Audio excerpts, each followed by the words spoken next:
The sky is not a limit.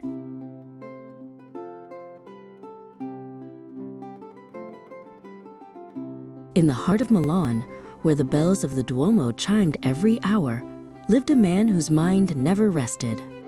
Leonardo looked at the world differently than everyone else. While others saw a bird as just a bird, he saw a miracle of engineering.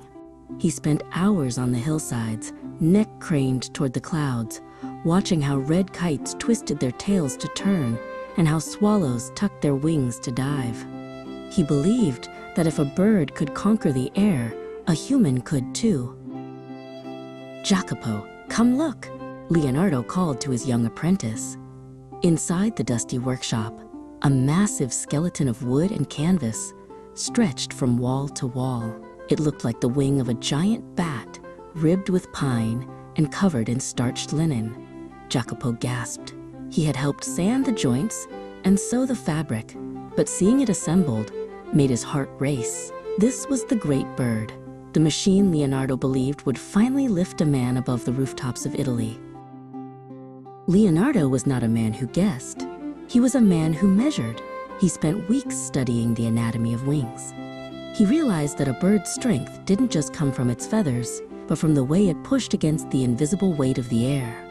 He filled page after page with notes written in his strange mirror writing, calculating the force needed to lift a person. To understand flight, he told the walls, one must understand the wind itself. Jacopo worked tirelessly alongside his master. He was the one who tested the strength of the ropes and ensured the leather straps were supple enough to move. While Leonardo dreamt of the heavens, Jacopo focused on the nuts and bolts. He admired how Leonardo never got angry when a piece of wood snapped or a gear jammed. To the master, every broken piece was a secret revealed, a lesson on how to make the next one stronger. The day of the test finally arrived in 1496. They didn't choose a crowded square in Milan. They chose the quiet heights of Monte Cesari, the Swan Mountain. Under the cover of the early morning mist, they hauled the great bird up the steep, rocky slopes. The machine was heavy and awkward, catching the breeze like a sail, but their excitement gave them the strength of 10 men. At the edge of a high ridge, Leonardo checked the harness one last time. The wind was gusty, smelling of pine and distant rain. He looked at the valley far below, where the trees looked like tiny bushes. He wasn't afraid, but his mind was racing, checking every knot and every pivot point. "The air will be our path, Jacopo," he whispered, more to the machine than to the boy. "We only need to learn its language." With a deep breath and a courageous shout, the attempt began. As Jacopo worked the levers from within the frame, the great bird surged forward. For a single heart-stopping second, the machine defied the earth. The wings caught a thermal, and the heavy wooden frame felt light as a feather. Jacopo felt the rush of the wind against his face and saw the world drop away. He was flying.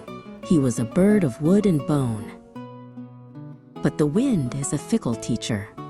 A sudden downdraft slammed into the linen wings, tilting the machine sharply to the left. The great bird wobbled, groaned, and began to spiral downward. With a terrifying crash of snapping wood and tearing fabric, the machine tumbled into a thicket of trees and bushes on the slope below. The silence that followed was broken only by the sound of a distant hawk's cry. Leonardo reached the crash site, his heart pounding. "Jacopo, speak to me," he cried. When the boy looked up, scratched but smiling, Leonardo let out a breath of relief. But instead of being disappointed by the broken machine, Leonardo immediately knelt in the dirt. He didn't look at the ruin. He looked at the way the wings had folded when they hit the air. He pulled out his charcoal and began to sketch the twisted frame. "We didn't fail, Jacopo," Leonardo said as they walked back toward Milan under the golden evening sun. "We simply found one way that does not work. Now we know the wings must be more flexible, like the feathers of a gull." He looked up at the first stars appearing in the sky. He knew he might not be the one to finally master the clouds, but he had started the journey. And for Leonardo da Vinci, the joy was always in the seeking.